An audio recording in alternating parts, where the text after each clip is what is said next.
Hey everybody. Happy blank night, fill in the blank, because they're all blending together. Speaking of time and it not making any sense anymore, I figured I'd talk a little bit tonight about antique clocks, because antique clocks are one of my hobbies. I got into it when I was a kid. We're going to talk about real quick antique clocks and how they function, because basically clocks originally were pre-electric and pre-battery. Now everyone just uses their iPhone, but there was a time when clocks used gravity and springs to function, which as a kid I found that very intriguing. Some of you know, but the beginning of Back to the Future, the first movie, was what inspired me to start collecting clocks, because I was like, there's so many different types and ways, and they all do the same thing in different ways, and they're mechanical and weird. My dad was worked at General Electric and was into motors and mechanical things, and so I had it in my blood, and so I started taking them apart and fixing them.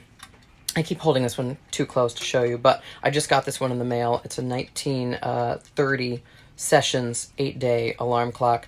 The bell is off it because I was fixing this, but I just wanted to show you quick. So basically, in life, you don't get anything that you don't put in, right? And so for clocks working that aren't, well, even if they're electric, you're putting something in. Either you have to buy the electricity, you have to buy the battery, or in the past, you would put your own human energy and force into clocks to get them to work. In this case, we have a spring, two springs, actually, one for the alarm, one for the clock itself. And if you look deep inside here, I don't know if you can see it. Let's see. Yeah, the lighting is not too good. Hold on. Oh, yeah, you can't really tell. But there is a little tiny, you can see the gear moving there, but there's a little balance wheel inside of there. And basically the balance wheel is on a spring and gets pushed back and forth by the large mechanical spring that you see right there. See, there's keys on the back that you put your human energy in, and those springs hold the energy and force the gears into a direction. But if you had just a spring go loose, all the gears would just go and unwind and be done. So they have this little balance wheel with a little ratchet in place that stops it and forces the wheel to go back and forth. That's how you adjust the time, because it takes time for that wheel to go back and forth, like so. So there's that type that you wind up and have a balance wheel. That's what the tick and tock is, actually the wheel going tick and tock, releasing that energy that you've put into it in the spring to make the clock run. All right, the one I'm going to show you behind us now is similar. This is a Howard Miller from 1980, a good year. Anyway, so this one, what we see here is a pendulum. Now, when I was a kid, I thought pendulums were just decorative or neat. I didn't really think about why they were there. But it's pretty fascinating. So what you actually do, you use human energy. Once again, this is the winder right here, little crank. That goes in those little holes up in the face, up at the top. See those two holes? And once a week, in this case, some are once a day. I prefer once a week because what a drag.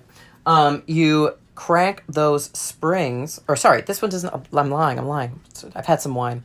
There's no springs in this one. If it was an alarm clock or otherwise and it had a key always on it, that's usually a spring. But what this does, see those big brass tubes? Those are actually super heavy weights. And those are wound up to the top with the crank once a week.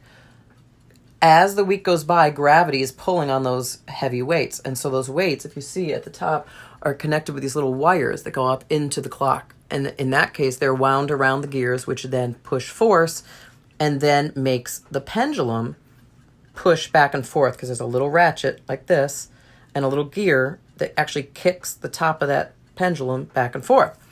And so then as it runs, the pendulum goes one way, but then gravity pulls it back the other way. But each time it gets kicked the other direction by the weight of gravity, by nature.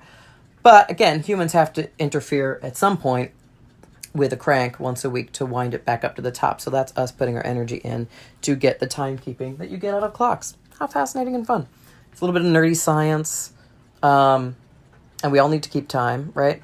Although it's all blending together. And yes, daylight savings time is not super fun in the House of Time. Woo! The house that Time built? The house that Jack built? Diana Ross, right? I think that was her. Anyway, so that's your little lesson for today. Again, there's electric clocks like so. Those you're paying for the electricity. So the human effort is making the money, which then gets converted to buying the electricity, which then goes into the clock and then tells you the time. But you still had to put something into it. You get in what you get out.